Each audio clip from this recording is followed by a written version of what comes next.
L'éditorial du matin, c'est une réflexion sur l'actualité brûlante, des développements importants, des sujets d'ALIA et d'intégration. C'est tous les matins sur Studio Kalita.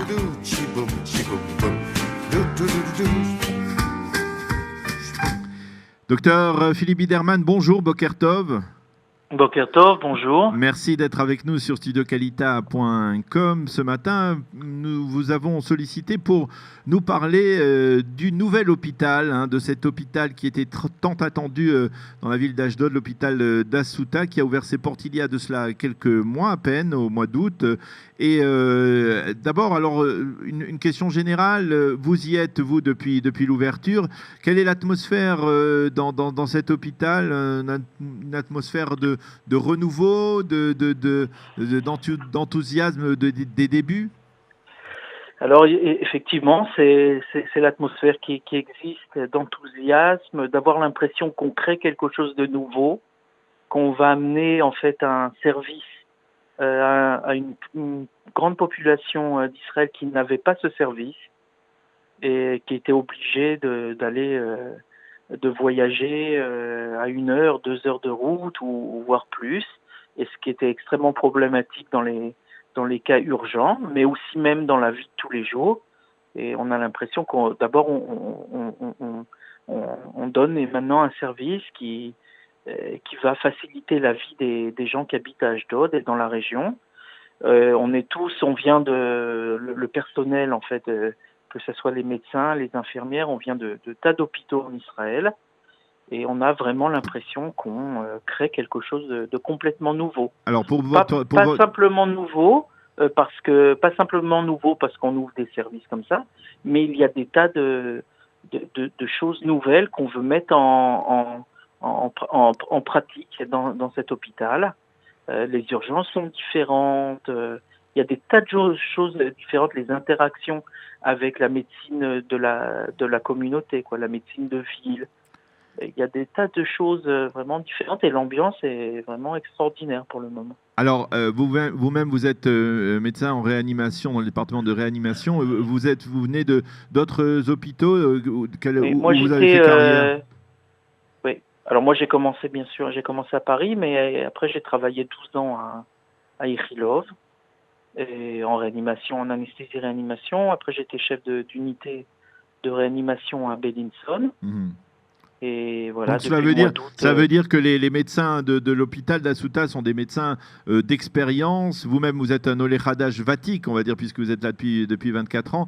Mais c'est-à-dire que l'hôpital Asuta a choisi des médecins qui ont une certaine expérience, avec également des plus jeunes. Oui, alors ça va me faire rougir.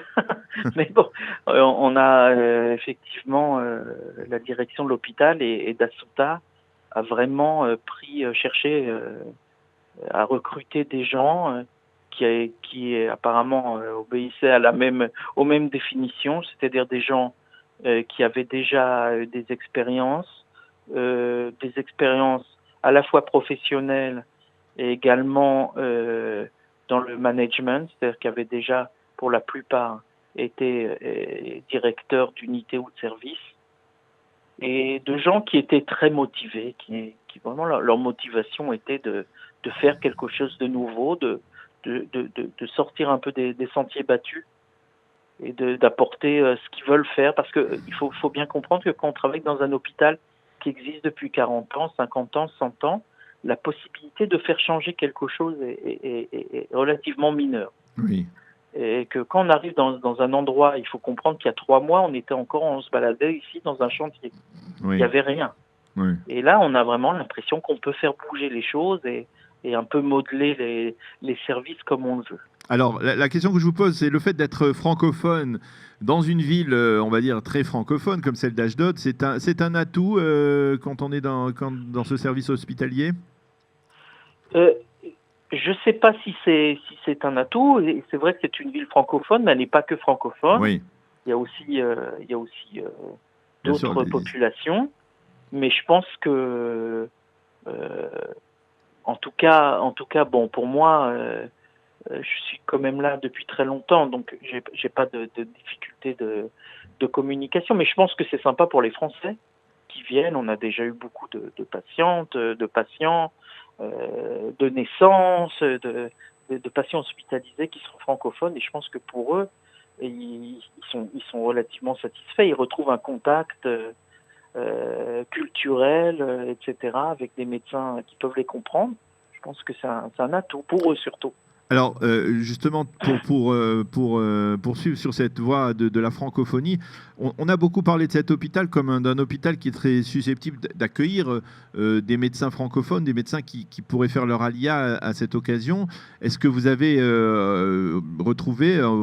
découvert des médecins qui sont des nouveaux immigrants de France à Ceuta pour l'instant? Écoutez, pour le moment, il y a effectivement des médecins francophones. Je dois avouer que j'ai pas vu encore beaucoup de médecins qui faisaient leur alia directement et qui venaient travailler à Ashdod. Je pense qu'il y a peut-être une aux urgences qui vient de faire son alia, mais j'ai pas vu beaucoup de médecins qui font leur alia et arrivent dans le but de venir travailler directement à l'hôpital de la Ceuta. Et des infirmières? Des infirmières également. Des infirmières, il y en a très peu. Il y en a très peu. Donc, il y en a peu. Nous, en fait, c'est un des grands projets de l'hôpital. C'était de faire venir. Il faut comprendre qu'il y a un problème de personnel médical, à la fois infirmier et médical. Il n'y a pas de médecin en Israël, il n'y a plus d'infirmières en Israël. Donc, quand on crée un nouvel hôpital, forcément, on crée un déséquilibre au niveau à la fois de toute la région, mais de tout le pays.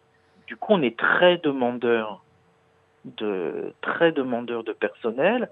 Le personnel français étant reconnu, la médecine française étant reconnue de haute qualité, à la fois pour ces infirmières et infirmiers et les médecins, on était effectivement très demandeur de médecins qui veulent faire leur alia. Je crois qu'il y a eu des tas d'efforts qui ont été faits dans ce cadre, des visites des responsables de l'hôpital, même à l'étranger, en France, et des tas de tentatives. Je ne sais pas.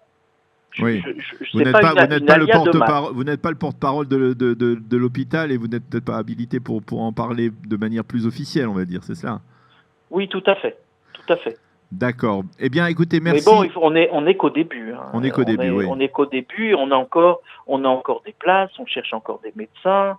Il y a des tas sur ce sujet. C'est clair que il y a encore des choses à faire. On aimerait beaucoup. Oui, il y a encore de la place. On aimerait beaucoup voir des médecins francophones qui viennent, même dans mon service.